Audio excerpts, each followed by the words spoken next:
So yesterday we talked about in previous class what about the relative permittivity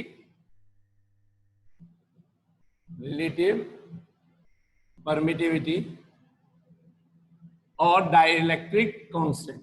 relative permittivity के लिए हमने symbol दे रखा है epsilon R, इसी का दूसरा नाम क्या है डाइलेक्ट्रिक कांस्टेंट। ये हम कल कर चुके हैं प्रीवियस क्लास में। डाइलेक्ट्रिक कांस्टेंट इसको जनरली के बोल दिया जाता है, बट दिस के is different and the Coulomb's law के इज डिफरेंट। कूलम्ब्स लॉ में जो के है वो 1/4πε0 है, ये वो के नहीं है, इसलिए कंफ्यूज नहीं होना है। हमने ये भी बोल दिया था कि epsilon not permittivity of free space, more appropriately electric permittivity है ना, electric permittivity of free space, जिसकी वैल्यू फिक्स होती है 8.85 into 10⁻⁻11 coulomb square per newton metre square. Epsilon m electric permittivity of a given medium M, और epsilon R relative permittivity या relative electric permittivity। और इसके अंदर हमने रिलेशन बता दिया था कि एप्सिलॉन M या एप्सिलॉन R का formula basically it is defined as the ratio of permittivity of the medium with respect to free space। और इसका याद करने का तरीका मैंने बताया था, epsilon m is equals to epsilon not into epsilon r more. ठीक, इसके बाद अब हम यहाँ पे देख लेते हैं कि क्या इसी तरह से मीडियम के अंदर ये क्या बोली जा रही है। इलेक्ट्रिक परमिटिविटी का मीनिंग क्या बताया था कि वो फिजिकल क्वांटिटी जो किसी मीडियम के अंदर चार्जेस को रखे जाने पर उनके बीच में इलेक्ट्रिक फेनोमेनन हो या इलेक्ट्रिक फेनोमेनन से रिलेटेड चीजें हो रही हो, जैसे इलेक्ट्रिक फोर्स वगैरह अप्लाई हो रहे हो, तो उनको अलाउ करे, यानी कि इलेक्ट्रिक फेनोमेनन को जो अलाउ करे वो इलेक्ट्रिक परमिटिविटी है। तो इसका मतलब हुआ चार्ज को अगर डिफरेंट मीडियम में रखा जाएगा तो क्या हो जाएगा, लगने वाला फोर्स भी डिफरेंट होना चाहिए। तो वो किस तरह से वैरी करता है और क्या उनको इसकी टर्म्स में ऐसा कुछ किया जा सकता है क्या, तो वो चीज अब हम देख रहे हैं। ठीक है, तो रिलेट कर रहे हैं हम क्या, to relate electric forces with permittivity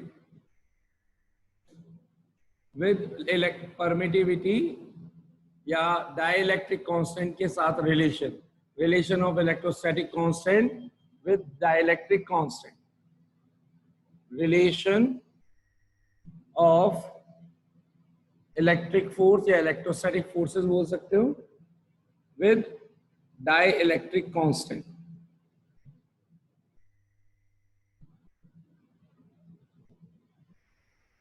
ठीक है, देखिए यहां पर सिंस वी नो दैट क्या इन एयर केस 1 अगर चार्जेस को प्लेस कर दिया इन एयर, तो एयर के अंदर अगर चार्जेस को रखा है centre to centre distance R ही है, Q1 Q2 को एयर के अंदर फिट कर दिया, तो इन पर लगने वाला जो इलेक्ट्रिक फोर्स है उसको हमने बोला कूलम्ब्स लॉ के according F0 is equals to 1/4 epsilon not Q1 Q2 upon R square. ठीक, क्या इसको चलो इक्वेशन 1 का फर्स्ट पार्ट, 1 का सेकंड पार्ट, इसको बोल देता हूं इक्वेशन नंबर 2। ठीक है, इसी तरह से अगर इसी सेम चार्ज सिस्टम को उठा करके कहां पे रख दे, मीडियम के अंदर रख दे, तो अब इलेक्ट्रिक फोर्स क्या हो जाएगा। So case 2 when charge system is placed in a medium M,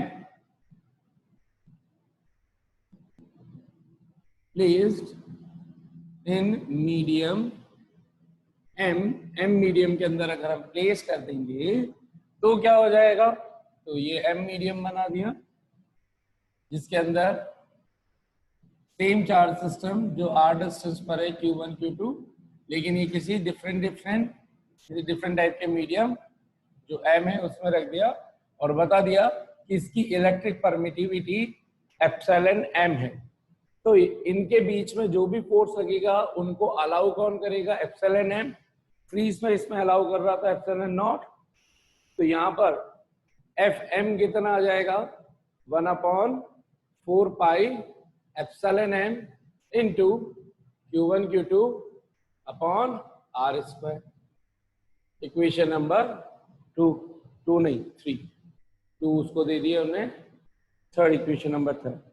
अगर हमें रिलेट करना है एफएम का, हमें देखना है relation of electric forces with dielectric constant, तो हम क्या कर रहे हैं यहाँ पर कि फ्री स्पेस के सिस्टम को किसी मीडियम में प्लेस कर दिया जाए तो क्या इनमें कुछ चेंजेस आ रहा है रिलेटिव परमिटिविटी की टर्म्स में। तो हमने क्या किया, बाय 3 डिवाइडेड बाय 2 एफएम को डिवाइड कर दिया एफ नॉट से। तो जैसे ही डिवाइड करेंगे FM divided by F not, Q1 Q2 upon r square, ये पूरी टर्म ऊपर नीचे कैंसिल हो जाएगी, 1/4 पाई भी कैंसिल हो जाएगा। तो मैं पहले एक बार लिख देता हूं, 1/4 pi epsilon m into Q1 Q2 upon r square, ये तो एफएम वाला पोर्शन का हुआ।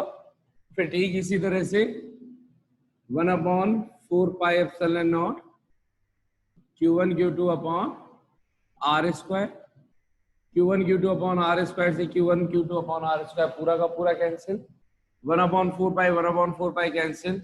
ये एप्सिलॉन नॉट नीचे से ऊपर चला जाएगा क्योंकि अपॉन में भी अपॉन में, और ये एप्सिलॉन एम नीचे आ जाएगा, तो क्या बन जाएगा epsilon not upon epsilon m. तो F m upon F not हमें जो मिल रहा है वो मिल रहा है epsilon not upon epsilon m. यहां से देखें तो एक तरह से एफ और एप्सिलॉन इनवर्सली प्रोपोर्शनल होने चाहिए थे, हैं भी सही। एफ और एप्सिलॉन इनवर्सली प्रोपोर्शनल होने चाहिए थे, हैं भी सही। ठीक, ये मिलना चाहिए था, मिल रहा है, बिल्कुल सही हो रहा है। हमें पता है, इसको बोल दिया हमने equation number 4। Since we know that क्या एप्सिलॉन एम को एप्सिलॉन आर की टर्म्स में या डाइलेक्ट्रिक की टर्म्स में more epsilon m is equals to epsilon not into epsilon r, तो F m upon F not is equals to epsilon not into epsilon are.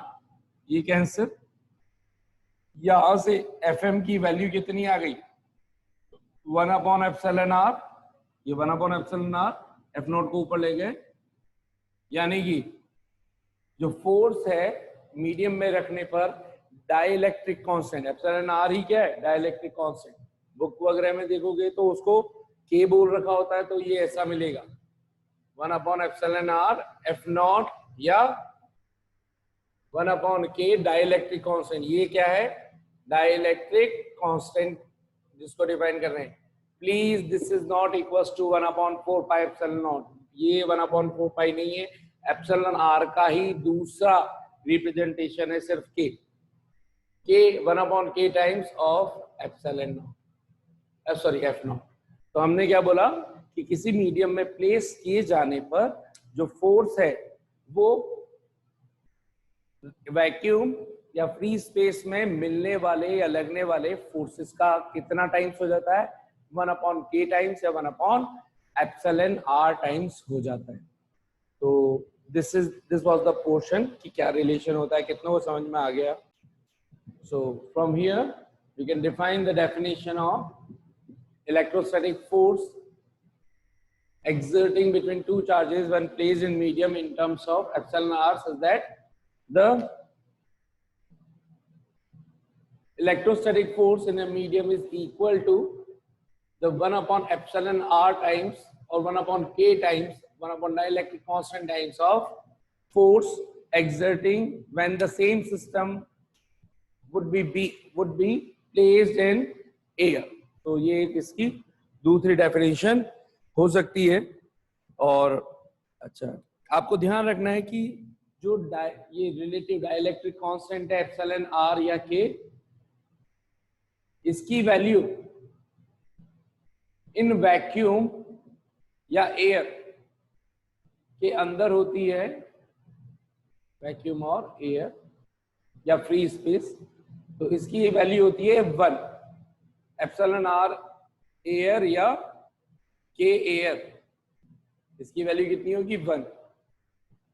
ठीक है, तो अच्छा कोई कहेगी क्या सर हम यहाँ पे भी चेंज कर सकते थे, तो आप चाहो तो इसका यहाँ पे भी आप चेंज कर सकते थे। फर्स्ट बोल दू Fm is equal to 1/4 pi epsilon m को क्या लिख सकते हैं, epsilon not into epsilon r Q1 Q2 upon r square. तो फिर यहाँ से भी ये सेम रिलेशन निकाल देते कि Fm इज इक्वल टू, ये तो हो गया F नॉट और नीचे बच गया 1/εr, तो सेम रिजल्ट चाहे कैसे भी करो उससे फर्क नहीं पड़ता। ठीक है, अच्छा इसका मतलब for any other value, for any other medium,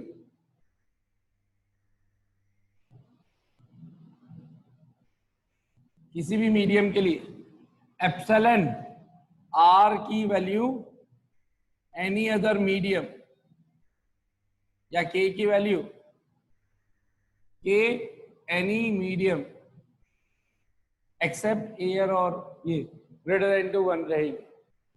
ठीक है, तो इसको ध्यान रखना है। जैसे वाटर के लिए के की वैल्यू हो जाती है 80, के वाटर अगर पूछूं या के एप्सिलॉन आर वाटर कहें तो वो हो जाएगी 80, तो 1/80 टाइम्स फोर्स रह जाएगा कब, जब वाटर के अंदर सेम चार्ज सिस्टम को प्लेस कर दिया जाए।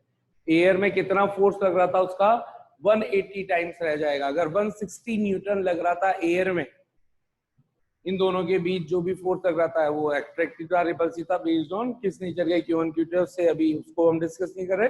हम ये बोल रहे हैं कि जो भी फोर्स लग रहा था अगर वो 180 न्यूटन था, तो सेम चार्ज सिस्टम को बिना उनकी डिस्टेंस, बिना किसी चीज के अंदर छेड़खानी किए अगर हम उसको वाटर में सब्स्टिट्यूट कर दें, तो अब वो कितने टाइम्स रह जाएगा, 1/80 टाइम्स, यानी कि 2 न्यूटन ही रह जाएगा।